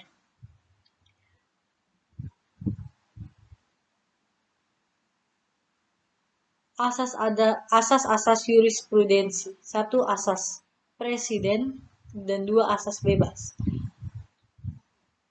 I. Pencatatan atau pembukaan dari jurisprudensi. Jurisprudensi di Indonesia yang terpenting dimuat majalah-majalah, bahkan sekarang dapat dijumpai dalam penerbitan khusus sehingga lebih mudah untuk mendapatkan pekerjaan. F. Traktat. Traktat atau treaty adalah perjanjian yang dibuat antara negara, dituangkan dalam berbagai bentuk tertentu. Perjanjian tersebut merupakan perjanjian internasional. Macam-macam traktat dibagi menjadi 3. Traktat bilateral, multilateral, dan kolektif. Akibat yang menyangkut orang. Apabila perjanjian itu menyangkut hubungan antara orang dengan orang lain, maka timbullah hukum privat internasional. Sedangkan yang menyangkut banyak orang atau umum di negara menimbulkan publik internasional. Pembuatan traktat. Pelaksanaan pembuatan traktat dilakukan dalam beberapa tahap. Yang pertama, perundingan, kedua, penutupan, ketiga, pengesahan dan atau ratifikasi, yang keempat, penukaran piagam, yang kelima, menyelesaikan pelanggaran traktat. G. Doktrin. Doktrin sebagai sumber hukum formil. Doktrin adalah pendapat para sarjana hukum yang dikemukakan oleh pengaruh terhadap hakim dalam mengambil keputusan. Yang termaksud sumber hukum formil hukum internasional adalah A. Perjanjian internasional, B. Kebebasan internasional, C. Asas-asas hukum yang diakui oleh bangsa-bangsa beradab, D. Keputusan hakim, dan E. Pendapat para sarjana hukum terkemuka. B. Rechtsbook atau kitab hukum. Di dalam sejarah dikenal adanya terdapat pendapat umum tentang pendapat para sarjana atau ilmu hukum yang menyatakan bahwa seseorang tidak boleh menyimpang daripada undang-undang para sarjana. Ini berarti bahwa pendapat sarjana itu memiliki kekuatan yang mengikat. Bab 20. Penggolongan dan klasifikasi hukum. Pendahuluan. Tujuan dari penggolongan atau klasifikasi hukum adalah A. Dari segi nilai-nilai teoritis untuk dapat dicapai suatu pengertian yang lebih baik. B. Dari segi nilai praktis supaya lebih mudah dapat menemukan dan menerapkan hukum yang ada. Penggolongan atau klasifikasi hukum dapat dikelompokkan dalam A. Sistematis yang diselaraskan dengan tujuan yang utuh, bahwa berlakunya hukum itu selalu bersangkut paut. Yang pertama, dengan sumber-sumber yang berlaku serta bentuk-bentuk dari sumber-sumber itu. Yang kedua, dengan kepentingan-kepentingan yang diatur atau dilindunginya. Yang ketiga, dengan hubungan aturan-aturan itu satu sama lain. Yang keempat, dengan pertalian dengan hubungan-hubungan hukum. Yang kelima, dengan hal kerjanya berikut pelaksanaan sanksinya. B. Penggolongan klasifikasi yang lazim dipergunakan didasarkan pada 1. Berdasarkan sumbernya, hukum undang-undang, traktat, kebiasaan, dan lain-lain. 2. Berdasarkan daerah kekuasaannya, nasional, internasional, dan asing. 3. Berdasarkan kekuatan berlakunya sanksi terdiri dari hukum paksa dan hukum tambahan. Keempat, berdasarkan isinya, hukum publik dan hukum privat. 5. Berdasarkan fungsinya dan pemeliharaannya, hukum material dan hukum formil. 6. Berdasarkan bentuknya, hukum tertulis dan hukum tidak tertulis. 7. Berdasarkan wujudnya, objektif dan subjektif. 8. Berdasarkan waktu berlakunya, ius continentum dan ius continendum, hukum asasi. C. Perbedaan antara beberapa macam hukum. 1. Perbedaan antara hukum perdata dengan hukum pidana. A. Dari segi isinya. A. Hukum perdata mengatur hubungan hukum antara orang-orang satu dengan orang lainnya dengan menitik beratkan kepada kepentingan perseorangan. B. Hukum pidana mengatur hubungan hukum antara seorang anggota masyarakat dengan negara yang menguasai tata tertib masyarakat itu. B. Dari segi pelaksanaannya. Oleh pengadilan, setelah ada pengaduan dari pihak keberpentingan, pelanggaran terhadap norma hukum pidana pada umumnya segera diambil tindakan oleh pengadilan tanpa ada pengaduan dari pihak yang merasa dirugikan. C. Dari segi menafsirkannya. Hukum perdata memperoleh untuk mengadakan macam-macam interpretasi terhadap undang-undang perdata. Hukum pidana hanya boleh ditafsirkan menurut arti kata dalam undang-undang pidana itu sendiri. Hukum ini juga hanya menghasilkan penafsiran otentik, yaitu penafsiran yang tercantum pada undang-undang pidana itu sendiri. 2. Perbedaan antara hukum acara perdata dengan hukum acara pidana. A. Dari segi mengadili. A. Hukum acara perdata mengatur acara mengadili perkara perdata di muka pengadilan perdata oleh hakim perdata. B. Hukum acara pidana mengatur cara-cara mengadili perkara pidana di muka pengadilan pidana oleh hakim pidana. B. Dari segi pelaksanaannya. A. Pada acara perdata inisiatif datang dari pihak yang berkepentingan, yaitu pihak yang dirugikan. B. Pada acara pidana inisiatif datang dari jaksa. C. Dari segi penuntutan persidangan. A. Dalam acara perdata yang menentukan si tergugat adalah pihak yang dirugikan, penggugat berhadapan dengan tergugat, jadi tidak terdapat penuntut umum atau jaksa. B. Dalam acara pidana, jaksa menjadi penuntut terhadap si terdakwa, jaksa sebagai penuntut umum yang mewakili negara, berhadapan dengan si terdakwa, dan masih banyak lagi.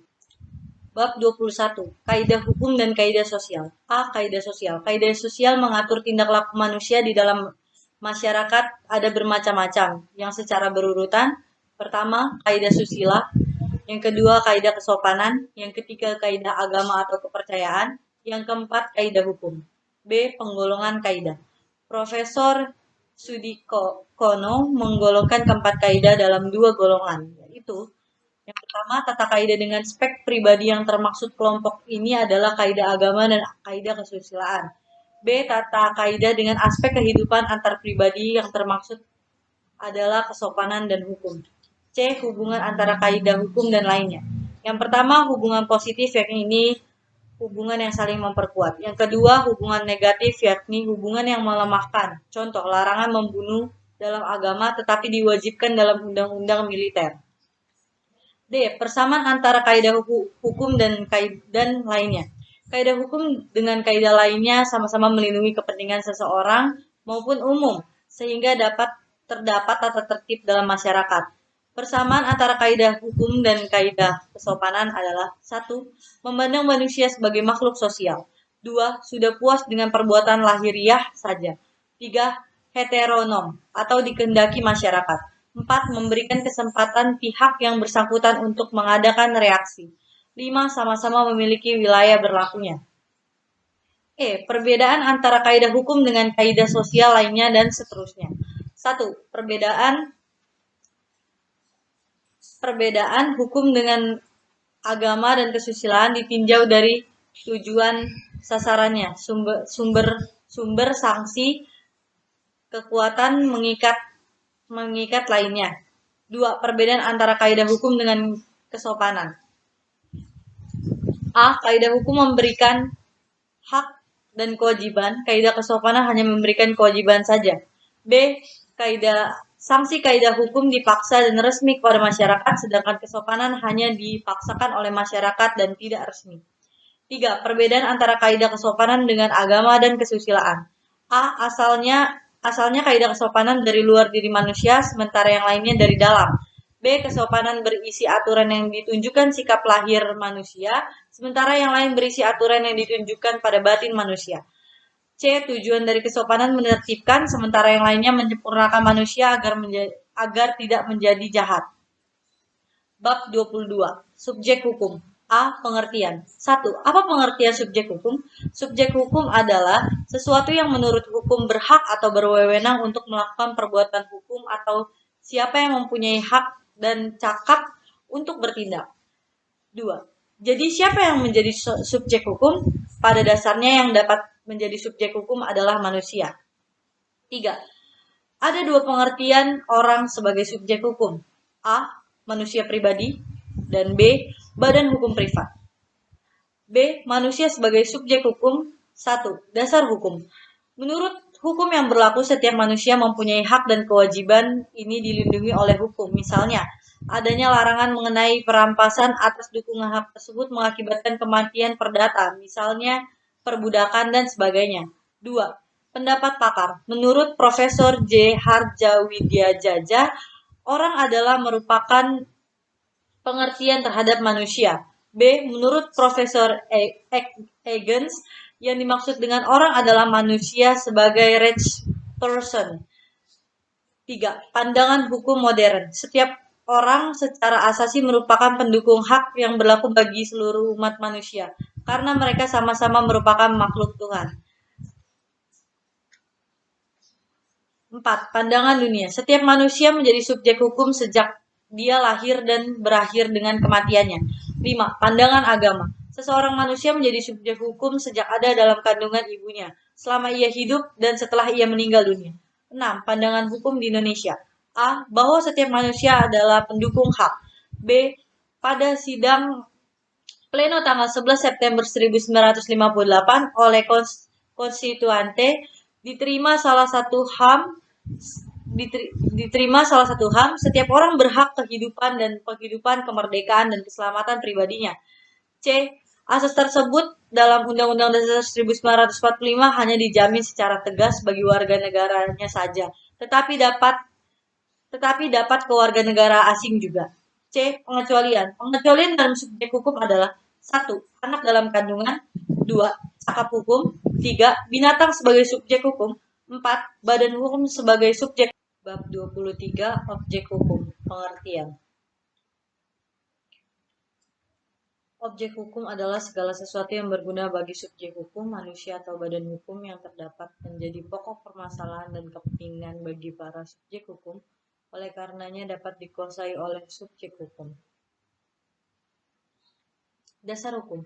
Berdasarkan undang-undang yang mengatur benda atau zat yang ada. A. Buku 2 KUHP Perdata. B. Undang-Undang Pokok Agraria UU Nomor 51 Tahun 1960. C. Undang-Undang Nomor 21 Tahun 1961, Undang-Undang tentang Merek perusahaan dan merek perniagaan. D. Ordonansi nomor 100 tahun 1939. E. Buku 2 KUHD, Wetboek van Koophandel. F. Austersuit 1912, Stadblad tahun 1912 nomor 600. Pembagian benda atau zaah. Benda atau zaah menurut pasal 503, 504, dan 505 KUHP Perdata dan sehubungan dengan undang-undang lainnya dapat dibagi menjadi beberapa kelompok. A. Benda yang bersifat keberadaan atau materiale goorderen dapat dibagi atas. 1. Benda berwujud yang bersifat yang dapat dilihat. 2. Benda tak bertubuh atau benda tak berwujud.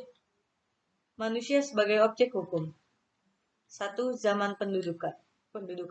Dalam keadaan demikian, maka manusia dianggap sebagai benda yang dapat diperjualbelikan dan disewakan, disiksa, bahkan dapat disembelih seperti binatang tanpa adanya suatu pembelaan apapun.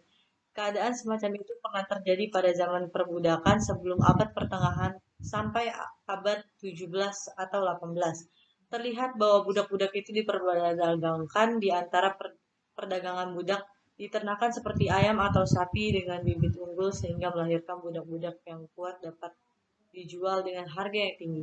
Mereka dipekerjakan di sebuah perkebunan kapas di negeri yang bagian selatan Amerika Serikat. Jika budak itu malas atau letih akan dicambuk atau disiksa secara kejam. 2. Perdagangan hukum modern. Perbudakan itu bertentangan dengan hak asasi manusia seperti yang telah dicetuskan pada tanggal 10 Desember 1948 oleh Lembaga Dunia PBB dalam bentuk Universal Declaration of Human Rights yang memuat prinsip kemanusiaan yang beradab. Setiap manusia mempunyai kepribadian yang dijamin oleh hukum sejak ia lahir di bumi sampai ia mati dan dimasukkan ke liang lahat. Jika orang lain memperlakukan orang lain sebagai objek hukum, bahwa itu merupakan pelanggaran hak asasi manusia secara universal dan merupakan pelanggaran hukum yang berlaku di negara tersebut. Dalam Sila 2 dari Pancasila ditegaskan bahwa manusia diakui diberlakukan sesuai dengan harkat dan martabatnya sebagai makhluk Tuhan yang Maha Esa. 3. Pandangan agama.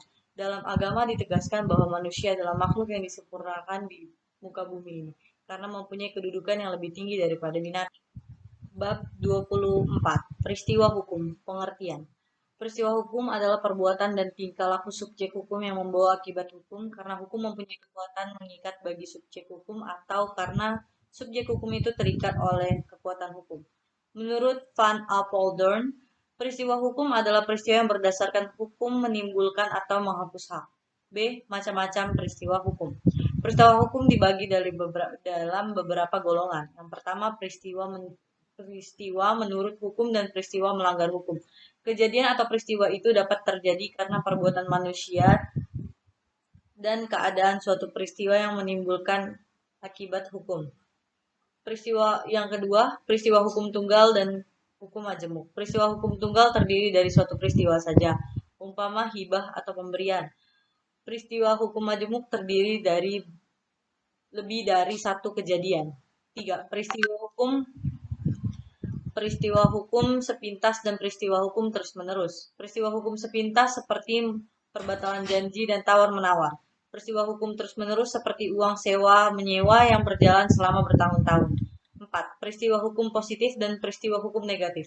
Menurut isinya, peristiwa hukum terdapat dijabarkan sebagai A. Karena perbuatan subjek hukum. Perbuatan hukum A bersifat sederhana atau bersegi satu.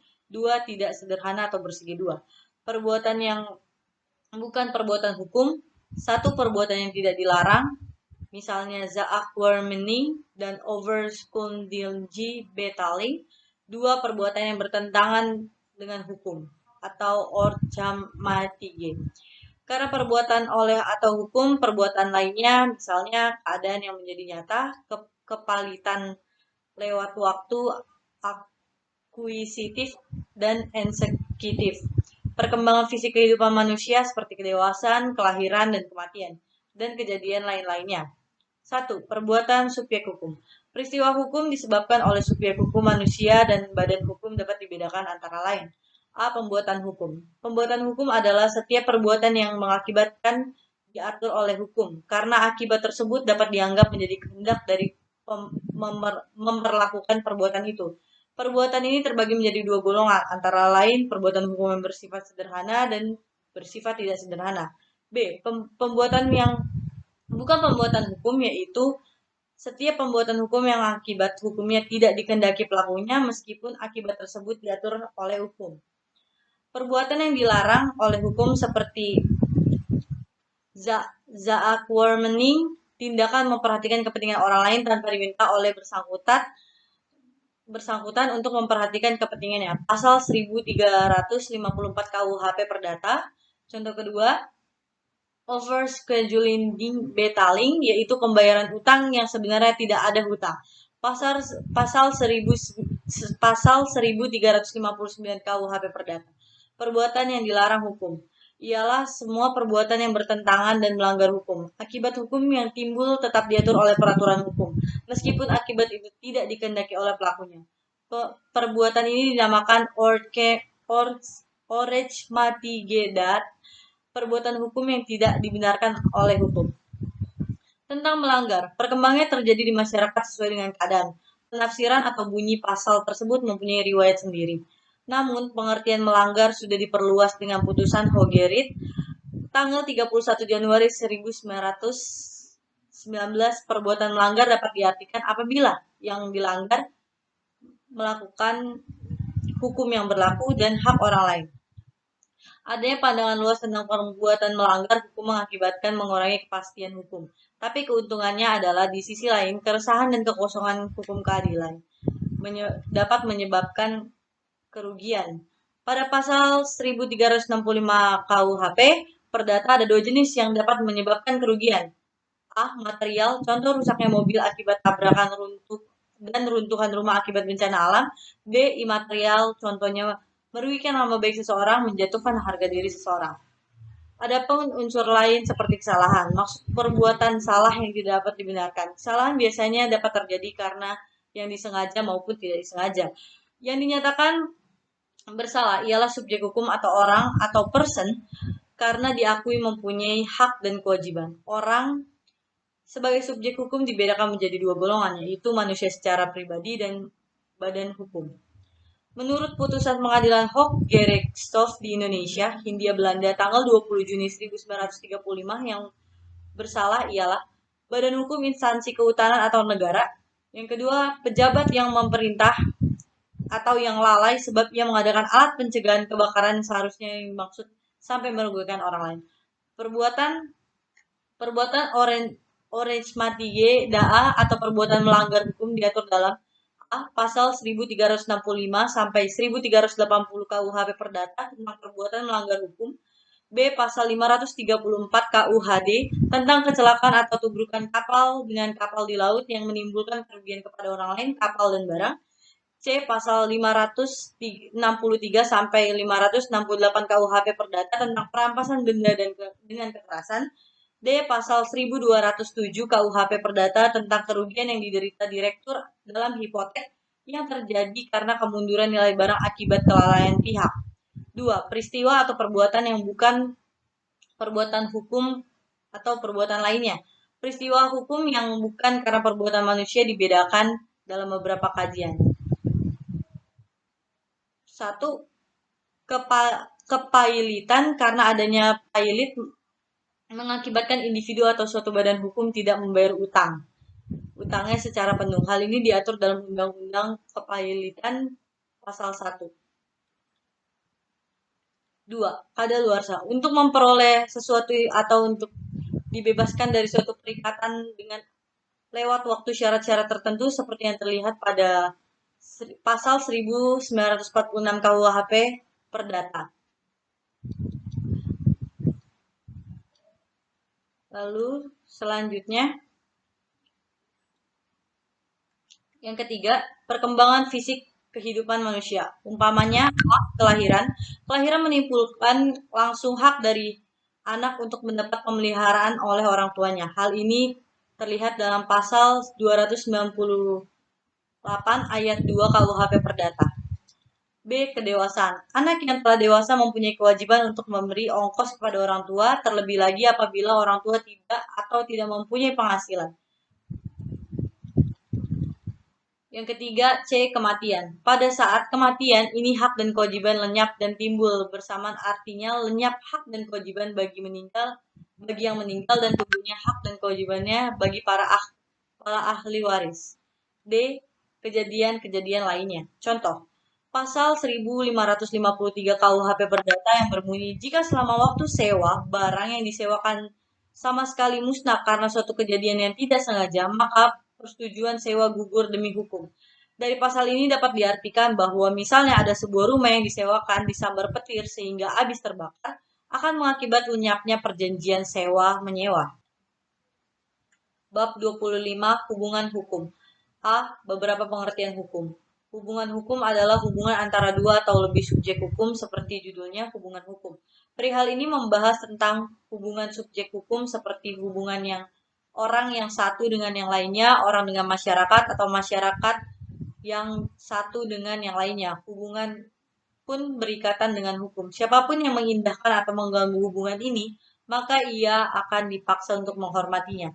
Misalnya, hubungan hukum yang diatur oleh hukum ialah pasal 1457 KUHP Perdata tentang perikatan yang timbul karena adanya suatu perjanjian. B. Segi hukum. Segi hubungan hukum. Setiap hukum itu memiliki dua segi, yaitu segi beovergate, kekuasaan atau kewenangan atau hak. Dan yang kedua, pledge atau kewajiban dari segi pasif daripada hukum. C. Unsur-unsur hubungan hukum. Ada 3 unsur dalam hubungan hukum, yaitu 1. Adanya orang-orang yang hak dan kewajibannya saling berhadapan. 2. Adanya objek yang berlaku berdasarkan hak dan kewajiban tersebut. 3. Adanya hubungan antara pemilik hak dan pengembangan kewajiban atau adanya hubungan atas objek yang bersangkutan. D. Syarat-syarat daripada hubungan hukum. Adapun syarat-syarat daripada hubungan hukum yaitu yang pertama, adanya dasar hukum, ialah peraturan-peraturan hukum yang mengatur hubungan hukum itu. 2. Timbulnya peristiwa hukum. F. Macam atau jenis hukum. Hubungan hukum ada 3 macam, yaitu hubungan hukum yang bersegi 1, hubungan hukum yang bersegi 2, dan hubungan antara satu subjek dengan semua subjek hukum lainnya. Bab 26 mengenai hak. A. Pengertian. Hubungan hukum, kekuasaan, dan kewenangan juga disebut dengan hak. Dalam ilmu hukum, hak disebut juga hukum subjektif. Hak tidak hanya meliputi satu kewenangan atau hak saja, namun terkadang merupakan suatu kumpulan hak atau kewenangan, misalnya pemilikan. Dalam pasal 570 KUHP Perdata disebut bahwa hak milik adalah hak yang menikmati kegunaan suatu kebendaan dengan cara bagaimanapun, asalkan tidak bertentangan dengan peraturan yang ada. Hak kepemilikan terdiri dari dua hak kewenangan yang penting, yaitu 1. Mempunyai berwenang atau berhak memungut kenikmatan dari kepunyaannya. 2. Mempunyai berwenang atau berhak memindahkan tangan kepunyaan itu. B. Teori tentang hak. Pada abad ke-19 di Jerman menemukan 2 teori, yaitu yang pertama, teori yang menganggap hak sebagai kepentingan yang terlindung. Teori ini merumuskan bahwa hak itu merupakan sesuatu yang penting bagi bersangkutan yang dilindungi oleh hukum.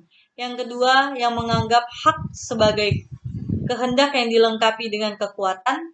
Teori ini mengatakan bahwa hak itu adalah suatu kehendak yang dilengkapi dengan kekuatan yang oleh tata tertib hukum diberikan kepada yang bersangkutan. C. Penyelesaian hak. Adanya penyelesaian hukum yang mengubah sifat dan tujuan hukum akan merubah ulah sifat dan tujuan hak, sehingga hak mengalami penyesuaian. D. Penyalahgunaan hak. Penyalahgunaan hak dianggap ada apabila orang menjalankan hak secara tidak sesuai dengan tujuan, karena hak diberi tujuan sosial dan juga tidak berarti melindungi kepentingan sosial. F. Macam-macam hak. Pada umumnya hak dibagi menjadi 2 golongan besar. Yang pertama hak mutlak dan yang kedua hak relatif. Bab 27 perbuatan hukum. bukan perbuatan hukum dan akibat hukum. A. Perbuatan hukum. Perbuatan hukum adalah setiap perbuatan manusia yang dilakukan dengan sengaja dan untuk menimbulkan hak dan kewajiban. Perbuatan hukum adalah setiap perbuatan subjek hukum yang akibatnya diatur oleh hukum. Karena akibat itu bisa dianggap sebagai kehendak dari yang melakukan hukum. Perbuatan hukum atau tindak hukum baru terjadi apabila pernyataan kehendak. Untuk adanya pernyataan kehendak diperlukan A. Adanya kehendak orang itu untuk bertindak, menerbitkan, atau menimbulkan akibat yang diatur oleh hukum. B. Pernyataan kehendak. Pernyataan kehendak pada asasnya tidak terikat pada bentuk tertentu dan tidak ada pengecualiannya. Sebab terjadi secara 1. Secara tegas, 2. Secara diam-diam, 3. Perbuatan hukum dibagi lagi menjadi 2, perbuatan hukum sepihak dan perbuatan hukum dua pihak. B. Bukan perbuatan hukum. Pernyataan kehendak menjadi suatu batasan untuk adanya atau terjadinya perbuatan hukum. Dari batasan tersebut dapat dikatakan bahwa perbuatan yang akibatnya tidak dikehendaki oleh yang bersangkutan tersebut adalah bukan perbuatan hukum, meskipun akibat tersebut diatur oleh peraturan hukum. Yang bukan merupakan perbuatan hukum ada dua macam, yaitu yang pertama, perbuatan hukum yang tidak dilarang oleh hukum. Perbuatan ini menjadi akibat hukum yang tergantung pada kehendak. Yang kedua, perbuatan yang dilarang oleh hukum. Perbuatan ini biasanya disebut dengan orece matige, yang adalah sesuatu perbuatan yang menimbulkan kerugian kepada orang lain dan mewajibkan si pelaku atau pembuat yang bersalah untuk mengganti rugi ya, akibat yang ditimbulkannya. C. Akibat hukum. Akibat hukum ialah suatu tindakan yang dilakukan untuk memperoleh suatu akibat yang dikehendaki oleh pelaku dan yang diatur oleh hukum. Tindak ini juga disebut dengan tindakan hukum. Dengan kata lain, akibat hukum adalah akibat dari suatu tindakan hukum. Wujud dari tindak hukum. Akibat hukum adalah akibat yang ditimbulkan dari suatu peristiwa hukum. Akibat hukum ini dapat berwujud A. Lahirnya perubahan atau lenyapnya suatu keadaan hukum. B. Lahirnya perubahan atau lenyapnya suatu hubungan hukum antara dua atau lebih subjek hukum di mana hak dan kewajiban pihak yang satu berhadapan dengan hak dan kewajiban yang lain. C. Lahirnya sanksi apabila dilakukan tindakan melawan hukum. Bab 28 Masyarakat Hukum, pendahuluan. Seperti yang Aristoteles katakan bahwa manusia adalah makhluk sosial yang selalu berusaha untuk hidup berkelompok dan bermasyarakat, baik kelompok kecil yang terdiri dari 2 orang ataupun kelompok besar seperti masyarakat. Dengan begitu manusia saling membutuhkan satu sama lain. A. Batasan masyarakat hukum. Masyarakat hukum adalah sekelompok orang yang hidup dalam suatu wilayah tertentu di mana dalam kelompok tersebut berlaku satu rangkaian peraturan yang menjadi tingkah laku bagi setiap kelompok dalam pergaulan hidup mereka. Peraturan ini dibuat oleh mereka dan berlaku bagi mereka, namun ada kalanya peraturan itu terbuat akibat tingkah laku beberapa orang yang terus berulang-ulang kali. B. Pembentukan kelompok. Seperti yang dikatakan sebelumnya bahwa manusia adalah makhluk sosial yang selalu ingin hidup berkelompok dalam bermasyarakat, sekurang-kurangnya paling kecilnya ada 2 orang, seperti masyarakat keluarga yang terdiri dari suami dan istri. C. Faktor yang mendorong untuk bermasyarakat. Ada beberapa faktor yang mendorong manusia untuk bermasyarakat. Yang pertama, kebutuhan biologis. Kedua, persamaan nasib. Ketiga, persamaan kepentingan. Keempat, persamaan ideologi. 5, persamaan tujuan. Faktor ini pun masih dapat dirangkum menjadi 3 faktor pokok, yaitu faktor ekonomis, faktor biologis, dan faktor keamanan. D. Macam-macam bentuk masyarakat hukum. Menurut dasar pembentukannya, bentuk masyarakat dapat dibagi menjadi 3 macam bentuk masyarakat. Yang pertama, masyarakat teratur, yaitu masyarakat yang diatur dengan tujuan tertentu. Yang kedua, masyarakat teratur yang terjadi dengan sendirinya, yaitu masyarakat yang tidak dengan sengaja terbentuk, tapi masyarakat itu ada karena kesamaan kepentingan. Yang ketiga, masyarakat tidak teratur adalah masyarakat yang terjadi dengan sendirinya tanpa dibentuk. 2. Menurut dasar hubungan yang diciptakan oleh para anggotanya, yaitu masyarakat paguyuban atau Gemeinschaft dan masyarakat pertambayan atau Gesellschaft. Menurut dasar kehidupan atau kebudayaan dibagi menjadi beberapa. Yang Yang pertama, masyarakat primitif dan masyarakat modern. Yang kedua, masyarakat desa dan masyarakat kota. Yang ketiga, masyarakat teritorial. Yang keempat, masyarakat genealogis. Yang kelima, masyarakat teritorial genealogis. Dan empat, menurut hubungan keluarga. Yang pertama ada hubungan inti, hubungan keluarga luas, suku bangsa, dan bangsa. Bab 29, Antropologi Hukum. Pengertian. Antropologi hukum adalah suatu cabang ilmu pengetahuan yang mempelajari pola-pola sengketa dan penyelesaian pada masyarakat-masyarakat sederhana maupun masyarakat yang sedang mengalami proses perkembangan dan pembangunan. Untuk saat ini, Surjono Sukanto mengidentifikasi terhadap perilaku nyata warga masyarakat. Satu, beranggapan masyarakat tentang pedoman perihal perilaku yang pantas. Dua, mengadakan identifikasi terhadap perilaku nyata dari warga masyarakat. Sejarah singkat. Studi antropologi hukum dapat dikatakan belum lama dan baru timbul pada abad ke-19 sewaktu ada usaha-usaha meneliti dasar-dasar hukum di Eropa, yaitu antara lain dengan jalan membandingkan sistem hukum Eropa dengan sistem hukum masyarakat yang masih dianggap dalam tingkat sederhana di luar Eropa. Dari penyelidikan tersebut disimpulkan atau ditimbulkan adanya anggapan-anggapan bahwa sistem hukum Eropa merupakan sistem yang sempurna dan telah mencapai tingkat tertinggi bila dibandingkan dengan sistem hukum masyarakat sederhana. B. Antropologi dan hukum. Antropologi hukum merupakan ilmu pengetahuan yang jauh sekali jangkauannya. Ia mengekspresikan kehidupan manusia dalam loyalitas, sehingga segala segi kehidupan dibicarakan. Pada dasarnya, studi antropologi terhadap hukum didasarkan pada presimis sebagai berikut. 1. Hukum suatu masyarakat atau sistem hukum suatu masyarakat. 2. Hukum paling baik dipelajari melalui analisis terhadap prosedur-prosedur yang berhubungan dengan penyelesaian sengketa atau dalam perspektif yang lebih luas. Bab 30, Sosiologi Hukum. A. Pengertian. Sosiologi hukum adalah suatu cabang ilmu pengetahuan secara empiris dan analitis tentang hubungan timbal balik antara hukum sebagai gejala sosial dan gejala-gejala sosial lainnya. 1. Studi hukum bertujuan memberikan penjelasan terhadap praktik-praktik hukum. 2. Sosiologi hukum senantiasa menguji keahlian empiris dari suatu peraturan atau pernyataan hukum. 3. Sosiologi hukum tidak melakukan penilaian terhadap hukum. Tingkah laku yang menaati hukum dan yang menyimpang dari hukum sama-sama merupakan objek pengamatan yang setara.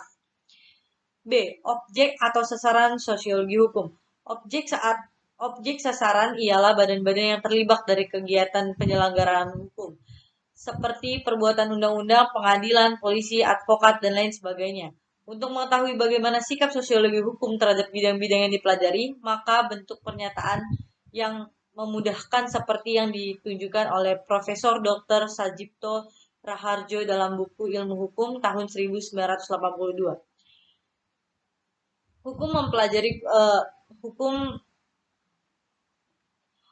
Sosiologi hukum mempelajari pembuatan undang-undang. Pengadilan sosiologi hukum mempelajari sebagai suatu institusi yang menghimpun beberapa macam pekerjaan, menghimpun hukum-hukum yang mempunyai kecenderungan ideologi yang bermacam-macam, dan bidang advokat atau pengacara juga merupakan bidang yang sangat menarik bagi sosiologi hukum. Pola-pola hukum yang telah dikukuhkan dalam bentuk-bentuk jalannya sosiologi hukum yang berusaha untuk mengupas hukum sehingga hukum itu tidak terpisah dari praktik penyelenggaraannya. Tidak hanya bersifat kritis, melainkan bisa juga kreativitas. Ini terletak pada kemampuannya untuk melakukan adanya tujuan serta nilai-nilai tertentu yang ingin dicapai oleh hukum. Bab 31, Psikologi Hukum. Psikologi hukum adalah suatu cabang pengetahuan yang mempelajari sebagai suatu perwujudan dari perkembangan jiwa manusia.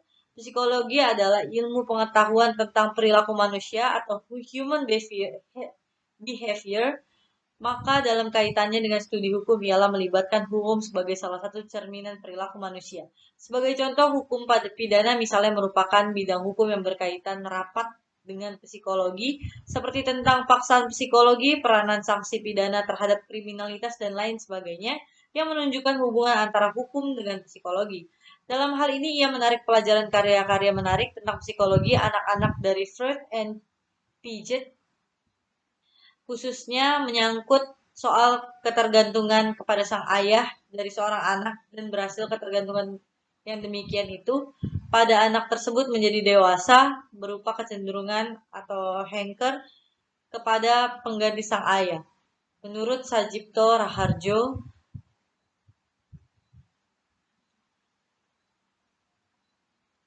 Bab 32 Sejarah Hukum. Pengertian. Sejarah hukum adalah salah satu bidang studi hukum yang mempelajari perkembangan asal-usul sistem hukum dalam suatu masyarakat tertentu dan membandingkan antara hukum yang berada karena dibatasi oleh perbedaan waktu. Dalam studi sejarah hukum ditekankan mengenai hukum suatu bangsa merupakan suatu ekspresi jiwa yang bersangkutan dan oleh karenanya senantiasa yang satu berbeda dengan yang lainnya. Apabila dikatakan bahwa sistem hukum itu tumbuh, maka yang diartikan dalam hubungan yang terus-menerus antara sistem sekarang dengan yang lalu. B. Peranan dan fungsi sejarah hukum. Sejarah hukum mempunyai kegunaan, menurut Surjono Sukanto. Yang pertama, sejarah hukum dapat memberikan pandangan yang luas bagi kalangan hukum. Hukum tak mungkin berdiri sendiri karena senantiasa dipengaruhi oleh aspek-aspek kehidupan lain dan juga mempengaruhinya. Yang kedua, hukum sebagai kaidah merupakan patokan perilaku atau sikap tindak sepantasnya. Yang ketiga, sejarah hukum juga berguna dalam praktik hukum. Sejarah hukum sangat penting mengadakan penafsiran secara historikal terhadap peraturan tertentu. Yang keempat, dalam bidang pendidikan hukum, sejarah hukum akan sangat membantu untuk peneliti hukum. Sejarah hukum berguna juga terutama mengungkapkan kebenaran dengan kaitannya dengan masa lalu dan masa kini.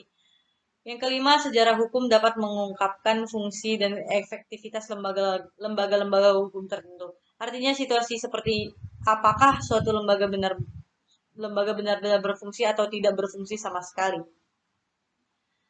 Bab 33 Perbandingan Hukum. A. Pendahuluan. Perbandingan hukum adalah ilmu pengetahuan yang usianya relatif muda. Perbandingan hukum baru berkembang secara nyata pada akhir abad 20.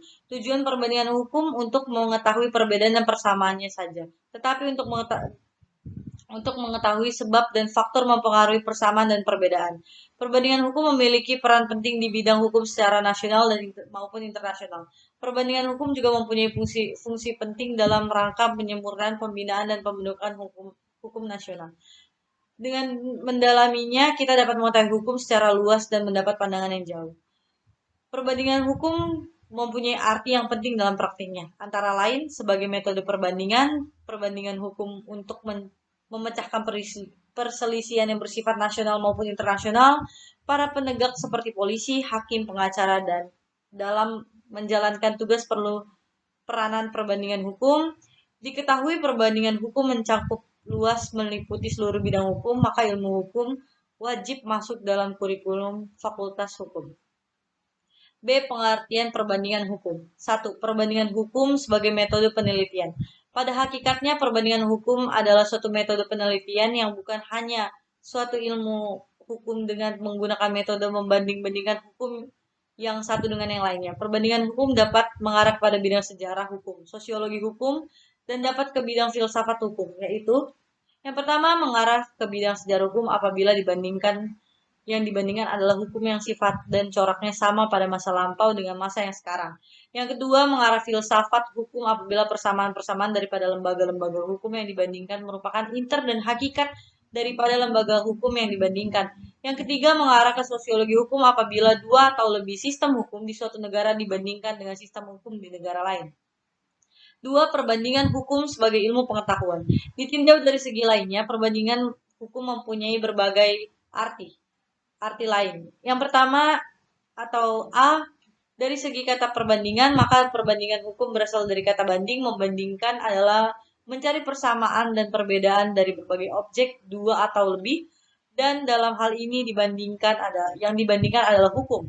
B, dari segi permasalahannya, hukum dapat dibagi menjadi perbandingan hukum umum ialah suatu ilmu pengetahuan yang membandingkan hukum dari berbagai negara, golongan warga negara pada zaman tertentu secara keseluruhan. Perbandingan hukum khusus yang membandingkan lembaga-lembaga hukum tertentu dari berbagai negara, daerah, dan berbagai golongan warga negara dari suatu zaman tertentu, misalnya abad 20. Oke, dari sifatnya dapat bersifat vertikal juga horizontal. Yang dimaksud dengan sifat vertikal adalah apabila membandingkan adalah suatu sistem hukum tertentu pada berbagai masa tertentu. Sementara perbandingan hukum horizontal itu dimaksud dengan apabila yang diperbandingkan lembaga hukum suatu daerah atau negara dengan lembaga atau daerah lainnya. C. Tujuan dari perbandingan hukum. Main dalam bukunya Village Community dan Pollack dalam bukunya The History of Comparative Jurisprudence mengatakan bahwa tujuan perbandingan hukum adalah membantu menyelusuri asal-usul perkembangan daripada konsepsi hukum yang sama di seluruh dunia. Randall mengatakan bahwa tujuan dari perbandingan hukum adalah yang pertama, usaha mengumpulkan berbagai informasi mengenai hukum asing. Yang kedua, usaha mendalami pengalaman-pengalaman yang dibuat dari studi hukum asing dalam rangka pembaruan hukum. D. Fungsi dari perbandingan hukum. 1. Fungsi teoritis daripada perbandingan hukum. Perbandingan hukum dalam pengembangan ilmu hukum dianggap sangat penting karena poin pertama dapat diketahui bahwa hukum dimiliki oleh suatu negara berbeda dengan hukum negara lain. Yang kedua, lewat perbandingan hukum dapat diketahui bahwa hukum yang sama sekali berbeda memperhatikan persamaan dalam konsep hukumnya atau dalam asas hukumnya. Yang ketiga, bahwa dalam melakukan perbandingan hukum tertera juga ke bidang hukum lainnya. Misalnya bidang sosiologi hukum, filsafat hukum, dan sejarah hukum. 2. Fungsi praktis dari perbandingan hukum. Di samping bermanfaat bagi teori atau pengembangan ilmu hukum, perbandingan hukum juga bermanfaat di dalam khususnya applied research dan pembentukan hukum baru. 3. Fungsi perbandingan hukum dalam pembinaan hukum. Pada fungsi ini dibagi lagi menjadi yang pertama, melalui perbandingan hukum kita dapat mendalami bermacam-macam sistem hukum, nasional maupun internasional, dapat kita manfaatkan untuk mengembangkan ilmu hukum, praktik, dan pembinaan hukum. Yang kedua, perbandingan hukum membuka mata kita menunjukkan adanya berbagai macam cara untuk menyelesaikan masalah-masalah hukum. Yang ketiga, perbandingan hukum mempunyai fungsi yang sangat penting bagi pembangunan ilmu hukum, bagi praktik hukum, dan bagi pembinaan hukum. Yang keempat, melalui perbandingan hukum kita dapat mendalami dan memperluas bidang ilmu pengetahuan hukum. Yang kelima, perbandingan hukum membantu para penegak hukum, juga notaris, wasit, badan legislatif, dan badan eksekutif dalam menyelesaikan tugasnya karena perbandingan hukum dapat menciptakan kaidah-kaidah hukum baru dan memberikan alternatif-alternatif yang dapat dipilihnya. Yang keenam, dengan diterapkannya perbandingan hukum bersama-sama dengan perkembangan filsafat hukum, sosiologi hukum, dan sejarah hukum, lebih-lebih di latar belakangi pengetahuan di bidang ekonomi, psikologi, teknik, dan futurologi, dapat tersusun hukum baru tidak hanya untuk masa kini tetapi juga masa yang akan datang. Yang ketujuh, dengan didefinisikannya penguasaan perbandingan hukum, Indonesia dapat melahirkan sarjana-sarjana perencanaan hukum atau legal planner yang tangguh serta dapat diandalkan karena dapat meramal apa keadaan yang akan datang yang termaksud di bidang hukum. 8. Sebuah pemeo yang mengatakan bahwa sarjana hukum tidak dapat diajak berevolusi, artinya selalu ketinggalan dengan konflik-konflik yang timbul di dalam masyarakat. F. Manfaat dari perbandingan hukum. Manfaat ilmiah. Yang pertama ada manfaat ilmiah. Dengan mengadakan perbandingan hukum, kita juga dapat mengungkapkan latar belakang dan sebab-sebab dari persamaan dan perbedaan tersebut.